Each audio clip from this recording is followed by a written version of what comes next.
ശ്രീ മോഹനപിള്ള, ഇവിടെ നോക്കൂ, ഇവിടെ ഇറാൻ ഉണ്ടാകുന്ന നാശങ്ങൾ, വലിയ നാശങ്ങൾ, നഷ്ടങ്ങൾ അവരുടെ തന്ത്രപ്രധാന മേഖലകളിലൊക്കെ ഇടാൻ ഇസ്രായേലിന് കഴിയുന്നുണ്ട്. ഇസ്രായേലിൻ്റെ വലിയ സൈനിക ശേഷിയാണ്. അമേരിക്കയുടെ നിർലോഭമായ പിന്തുണയുണ്ട്. അമേരിക്ക അറിയാതെ യുദ്ധം ഇസ്രായേൽ തുടങ്ങി വെക്കുകയുമില്ല. പക്ഷേ അതിലെ അസാധാരണമായ കാര്യം എന്താണ്? ഈ പറയുന്ന ഇസ്രായേൽ അതിൻ്റെ അയൺ ഡോം എന്ന് പറയുന്നത് ഇൻവിൻസിബിളാണ്, അത് പൊളിക്കാൻ കഴിയാത്തതാണ് എന്നുള്ളതായിരുന്നു ഇക്കാലം അത്രയും അവരുടെ അവകാശവാദം. മാത്രമല്ല, ശരിയും അതിന് ടെല്ലവീവിലേക്ക് പണ്ട് യോം കിപ്പർ യുദ്ധസമയത്ത് വന്ന് വീണതല്ലാതെ ടെല്ലവീവ് ആക്രമിക്കാൻ ആർക്കും കഴിഞ്ഞിട്ടില്ല. ഇവിടെ ഈ പറയുന്ന അവരുടെ ഡിഫൻസ് സിസ്റ്റം എങ്ങനെയാണ്? ഈ പറയുന്ന എന്താണ് അയൺ ഡോം, 70 കിലോമീറ്റർ റേഞ്ചിൽ അടിക്കാൻ കഴിവുള്ള അയൺ ഡോം ഉണ്ട്. അതിനെ ചുറ്റി ഡേവിഡ് സ്ലിംഗറി രണ്ടാമത്തെ ലെയറിൽ 300 കിലോമീറ്റർ റേഞ്ചിൽ അടിക്കാൻ കഴിവുള്ള സംവിധാനമുണ്ട്. അതിനു മുകളിൽ ആരോ സിസ്റ്റം 1, 2, 3 ലെയർ 3 നിൽക്കുന്നു, 2400 കിലോമീറ്റർ റേഞ്ച്. ഇനി അതല്ലെങ്കിൽ ഇറാനിൽ നിന്നും മിസൈൽ തൊടുത്തുവിടുന്ന വഴിയിലൊക്കെ അമേരിക്കയ്ക്കും ഇസ്രായേലിനും വേണ്ടപ്പെട്ട രാജ്യങ്ങളാണ്. ഇറാഖിലെ അമേരിക്കൻ സഖ്യസേനയടക്കം, ജോർഡൻ അടക്കം ഈ പറഞ്ഞ വഴികളിലൊക്കെ അത് അടിച്ചിടണമെങ്കിൽ അടിച്ചിടാൻ കഴിയുന്ന രാജ്യങ്ങളാണ് ഉള്ളത്. അതിനെയൊക്കെ അതിജീവിച്ച് ഇവരുടെ അയൺ ഡോം സംവിധാനം തകർത്ത് ടെല്ലവീവിലും ഹൈഫയിലും മൊസാദിൻ്റെ ആസ്ഥാനത്ത് വരെ മിസൈൽ വീഴണമെങ്കിൽ ഈ യുദ്ധം ഏകപക്ഷീയ യുദ്ധമല്ല. ശ്രീ മോഹനപിള്ള, ഇത് ഏകപക്ഷീയ യുദ്ധമല്ല എന്ന് നമുക്കറിയാം. കാര്യം എന്നാന്ന് ചോദിച്ചു കഴിഞ്ഞാൽ, ഇപ്പം ഒരു എക്സാമ്പിൾ പറഞ്ഞാൽ, ഒരു യൂണിവേഴ്സിറ്റിയിൽ ഒരു ഡിപ്പാർട്ട്മെൻറ്റ് ഒരു ഫംഗ്ഷൻ നടത്തുന്നു എന്ന് പറഞ്ഞു കഴിഞ്ഞാൽ, ജനറൽ ടേംസിൽ ആ യൂണിവേഴ്സിറ്റിയാണ് അത് നടത്തുന്നത്. സിമിലർലി ഇത് US-ൻ്റെ ആണ്. ഡേ 1 മുതൽ ഞാൻ പറയുന്നുണ്ട്, US-ൻ്റെ ബ്ലെസ്സിങ് ഇല്ലാതെ നടക്കില്ല. ബിക്കോസ് അവർക്ക് ഒന്നും ഇസ്രയേലിന് എലോൺ കനോട്ട് ഡു എനിത്തിങ്. അപ്പോൾ ഇതിനകത്ത് ഒരേ ഒരു ജസ്റ്റിഫിക്കേഷൻ ഈ എല്ലാവരും വന്നിരുന്ന് പറയുന്നത്, ഞങ്ങൾക്ക് സർവൈവ് ചെയ്യണം, ഇസ്രയേലിന് അവിടെ സർവൈവ് ചെയ്യണം, അതുകൊണ്ട് ഇറാൻ ഒരു ത്രെട്ടാണ് എന്നുള്ള ഒരൊറ്റ കൺസെപ്റ്റ് അല്ലാതെ വേറെ ഒന്നും ന്യായീകരണത്തിനില്ല, ആർക്കുമില്ല. അതൊരു ത്രെട്ടാണ്. അങ്ങനെയാണെങ്കിൽ ഇന്ത്യയുമായിട്ട് പാകിസ്ഥാന് ഭയങ്കര ത്രെട്ടാണല്ലോ, പാകിസ്ഥാൻ നമ്മുടെ ത്രെട്ടാണല്ലോ, അപ്പോൾ ഏത് സമയത്ത് വേണമെങ്കിലും അങ്ങ് ഫിനിഷ് ചെയ്താൽ പോരെ. It is not like that. അവർക്കൊരു കാരണം കാണുക എന്നുള്ളതാണ്.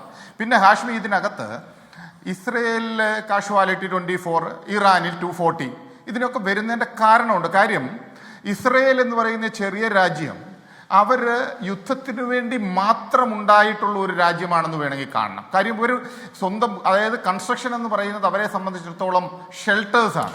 24 എന്നുള്ള കണക്ക് അത് വിശ്വസിക്കാവുന്ന ഒരു നിരപരാധികളെ ഇപ്പോൾ ഒരു മനുഷ്യൻ, ഒരു പാവം മനുഷ്യൻ അടിവസ്ത്രം മാത്രം ഇട്ട് ഇറങ്ങി വരുന്നു ഒരു ദൃശ്യം ഇസ്രായേലിൽ നിന്ന് പുറത്തേക്ക് ടെല്ലവീവിലെ ദൃശ്യങ്ങളാണ്. എന്ന് പറഞ്ഞാൽ രാത്രി എന്തോ സ്ഫോടനം ഉണ്ടാകുമ്പോൾ ബങ്കറിലേക്ക് ഓടുന്ന ഒരു പാവം മനുഷ്യൻ, അതൊക്കെ കാണുമ്പോൾ സങ്കടം ഉണ്ടാവും. നിരപരാധികൾ ആരും കൊല്ലപ്പെട്ടു. പക്ഷേ ഇസ്രായേൽ ഈ പറഞ്ഞ നഗരങ്ങളിലൊന്നും മാധ്യമ ആക്സസിബിലിറ്റി ഒന്നുമില്ല. അവിടെ മാധ്യമങ്ങൾക്ക് കടുത്ത നിയന്ത്രണമുണ്ട്. അൽ ജസീറ അടക്കം ഏതെങ്കിലും തരത്തിൽ ഇസ്രായേൽ വിരുദ്ധമായ വാർത്ത വരുന്ന ഒന്നും അവിടെ ഇല്ല, അവരുടെ മാധ്യമങ്ങളില്ല. അതുകൊണ്ട് 24 എന്നൊക്കെ പറയുന്നത് വിശ്വസിക്കാൻ കഴിയുന്ന കണക്കാണോ എന്ന് സംശയമുണ്ട് ശ്രീ മോഹനപിള്ള. അത് തീർച്ചയായിട്ടും നമുക്കതേ ഇപ്പോൾ വിശ്വസിക്കാൻ പറ്റുള്ളൂ. പക്ഷേ അറ്റ് ദ സെയിം ടൈം ഞാൻ കഴിഞ്ഞ ചർച്ചയിൽ പറഞ്ഞിട്ടുണ്ട്, അത് വെസ്റ്റേൺ മീഡിയയുടെ മാനിപ്പുലേഷൻസ് ഉണ്ടെന്നുള്ളത് നമുക്ക് ഒരിക്കലും ഒഴിവാക്കാൻ പറ്റില്ല. ഇപ്പം ഇതിനകത്ത് വന്നിരിക്കുന്നത് ഇറാൻ എന്ന് പറയുന്നത് അവർക്ക് ബങ്കേഴ്സ് ഇല്ല. ശരിക്കും സിവിലിയൻസ് അവർ ഒരു സ്ഥലത്തു നിന്ന് വേറൊരു സ്ഥലത്തല്ല, വേറെ ബിൽഡിങ്ങിലോട്ട് മാറുന്നു എന്നുള്ളതല്ലാതെ അവർ പ്രിപ്പയർഡ് അല്ല ഈ കാര്യത്തിൽ. അത് we have to accept that.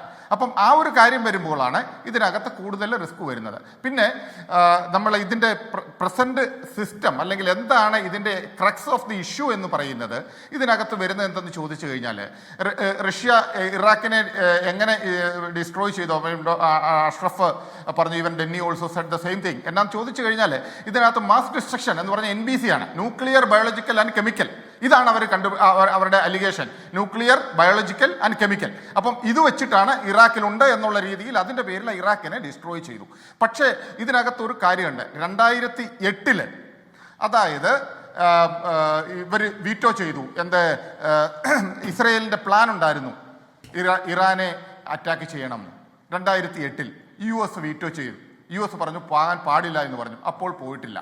അപ്പോൾ ഇതിൻ്റെ മെയിൻ പ്ലെയർ ആരാണ്? US ആണ്. ഇനിയുമുണ്ട് എക്സാമ്പിൾസ് ഇഷ്ടം പോലെ. കാര്യം കുവൈറ്റ് ഇൻവേഷൻ ഉണ്ടായിരുന്നു. ഇറാഖ് കുവൈറ്റ് ഇൻവേഡ് ചെയ്ത സമയത്ത് ഇറാഖ് സ്കഡാണ് അയച്ചുകൊണ്ടിരുന്നത്. എവിടെ?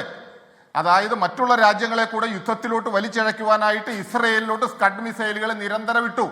അപ്പോൾ ഇസ്രയേലിനെ പോലുള്ള ഒരു രാജ്യം സംയമനം പാലിച്ചിരുന്നതിൻ്റെ കാരണം ബിക്കോസ് ഓഫ് അമേരിക്ക പറഞ്ഞു നിങ്ങളിപ്പോൾ ഒന്നും ചെയ്യരുത്. അപ്പോൾ അമേരിക്ക കൊടുക്കുന്ന ട്യൂൺ അനുസരിച്ച് ഡാൻസ് ചെയ്യുന്ന ഇസ്രയേലാണെന്ന് മനസ്സിലാക്കാൻ ആർക്കെങ്കിലും ബുദ്ധിമുട്ടുണ്ടാവുമോ? അവർ കൊടുക്കുന്ന ട്യൂൺ അനുസരിച്ച് മാത്രം ഡാൻസ് ചെയ്യുന്ന ഇസ്രയേലാണ്. അതിനകത്ത് യാതൊരു സംശയവുമില്ല. Then come to the point. ഇനി ഇതിനകത്തോട്ട് ഡെന്നി പറഞ്ഞ ഒന്ന് രണ്ട് കാര്യം I am also agree with that. The possible options left with now what?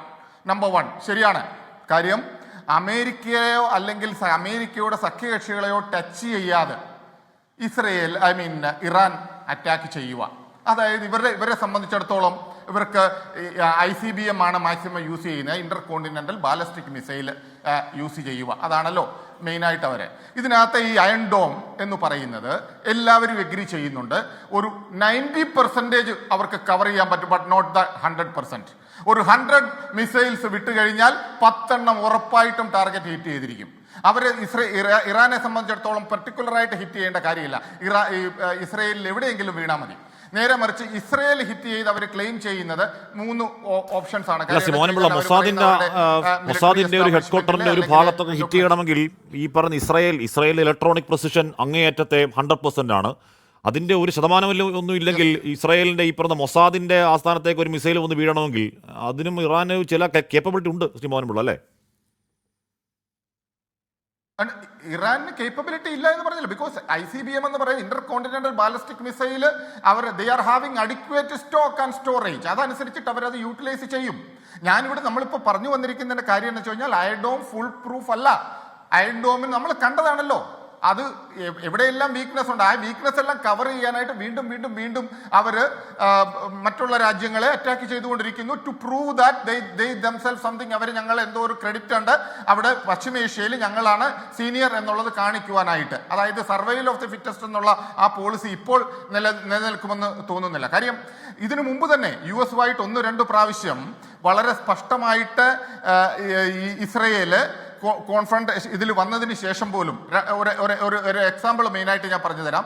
കാരണം ഇവർ അറ്റാക്ക് ചെയ്തപ്പോൾ ഇറാഖിലെ ബാഗ്ദാദിലെ ന്യൂക്ലിയർ ഇൻസ്റ്റലേഷൻസ് ഇസ്രയേൽ റെയ്ഡ് ചെയ്തു. അറ്റാക്ക് ചെയ്തപ്പോൾ അമേരിക്ക ബ്ലോക്ക് ചെയ്തു. ഫസ്റ്റ് സ്റ്റേജിൽ അന്ന് ഇറാഖ് അമേരിക്കയുടെ സഖ്യകക്ഷിയായിരുന്നു. അന്നേരം ഇസ്രയേലിനെതിരായിട്ട് വന്നപ്പോൾ റൈറ്റ് ടൈമാണെന്ന് പറഞ്ഞ് റഷ്യ ഇസ്രയേലിനെതിരായിട്ട് UN-ൽ പ്രമേയം കൊണ്ടുവന്നു. അപ്പോൾ ഒരു സൈഡിൽ ഇസ്രയേലിനോട് എതിർത്ത അമേരിക്ക വീറ്റോയിൽ വന്നപ്പോൾ റഷ്യക്കെതിരായിട്ട്, അതായത് ഇസ്രയേലിനെ സപ്പോർട്ട് ചെയ്തു. അപ്പോൾ ഇതുവരെയുള്ള നാൾ വഴികളിൽ എന്ന് നോക്കിയാലും one way or other way US ഇസ്രയേലിന്റെ കൂടെ തന്നെ ആണ് എന്നുള്ള കാര്യത്തിൽ യാതൊരു സംശയവുമില്ല. ഇനി ട്രംപിന്റെ കാര്യത്തിലോട്ട് വരാം. ട്രംപിലാണ് 2017 ഗോളാൻ ഹൈറ്റ്സ് അംഗീകരിക്കുന്നത്. അത് അവരുടെ ഇന്റഗ്രൽ പാർട്ടാണെന്ന് പറഞ്ഞ് അംഗീകരിക്കുന്ന 2ാമത്തെ രാജ്യം US ആണ്. ആദ്യം അംഗീകരിച്ച അവർ തന്നെയാണ്. പിന്നെയോ ജെറുസലമിലെ ക്യാപിറ്റലാക്കി ട്രംപ്, അതും അംഗീകരിച്ചു. അവിടെ എന്താ പറയുന്നത് എംബസി തുടങ്ങി. അപ്പം ഇങ്ങനെയുള്ള ഓരോരോ കാര്യങ്ങൾ ട്രംപ് അഡ്മിനിസ്ട്രേഷൻ, അതുകൊണ്ടാണ് ഈ കാര്യത്തിൽ ട്രംപിനെ നമ്മൾ വിശ്വസിക്കാൻ പാടില്ല എന്ന് പറയുന്നത്. ട്രംപ് ചെയ്തു വെക്കുന്ന ഡയറക്ട്ലി അല്ല, ഇൻഡയറക്ട്ലി ഒരു പ്രോക്സി വഴി ഈ കാര്യങ്ങളൊക്കെ നടത്തിക്കുകയാണ്. അതിനകത്ത് യാതൊരുവിധ സംശയങ്ങളുമില്ല. പിന്നെ ലോകത്തെ ഒരു സെപ്പറേറ്റ് ഇതിൽ നിർത്താനായിട്ട് കവറപ്പ് ആക്ഷൻ എന്നുള്ള രീതിയിൽ ഒരു ഡിസ്കഷൻസും മറ്റതും ഒക്കെ നടത്തുന്നു. അതിലൊരു വിലയുമില്ല. ഇതാണ് നമ്മൾ ഇതിനകത്ത് കാണേണ്ട കാര്യം. US-ന്റെ ഈ ഇന്റർഫിയറൻസ് ഇല്ലാതെ ഒരു മിനിറ്റ് മതി കാശ്മീർ, ഒരൊറ്റ മിനിറ്റ് മതി. US has to give an ultimatum, Israel just stop it. അത് തന്നെ അതിന്റെ ഒരു ഹിന്റ് ഇപ്പൊ ഇന്ന് കാനഡയിൽ നിന്ന് തിരിച്ചു വരുന്ന വഴിക്ക് തന്നെ ട്രംപ് പറഞ്ഞിരിക്കുന്നു, I want to not the ceasefire, I want to finish it for all എന്നാണ് പറഞ്ഞത്. അതായത് സീസ് ഫയർ മാത്രമല്ല വേണ്ടത്, സീസ് ഫയർ അല്ല, ഇത് പെർമനന്റ് ആയിട്ട് അങ്ങ് തീർക്കണം എന്നാണ്. ഇൻ ബിറ്റ്വീൻ പറഞ്ഞിട്ടുണ്ട് അവർക്ക് തിരിച്ചടിക്കാനുള്ള അധികാരമുണ്ട്. ഇസ്രയേൽ അറ്റാക്ക് ചെയ്യുന്നുണ്ട്. അങ്ങനെ പരസ്പര വിരുദ്ധവും മാത്രം ട്രംപിന്റെ കാര്യം പറയുകയാണെങ്കിൽ ബഹുതമാശയല്ലേ. ഇപ്പൊ നമ്മുടെ കശ്മീർ വിഷയം നടന്നത് 1500 വർഷം പഴക്കമുള്ള വിഷയമാണെന്നും പാകിസ്ഥാനൊപ്പം ഇന്ത്യക്കൊപ്പം ഒരേ സമയം നിന്ന പാകിസ്ഥാനും ഇന്ത്യയും എൻ്റെ സുഹൃത്ത് രാഷ്ട്രങ്ങളാണെന്നൊക്കെ പറഞ്ഞ ട്രംപിനെ അതിൽ വിശ്വസിക്കുമെന്ന് എനിക്കറിയില്ല. പോട്ടെ.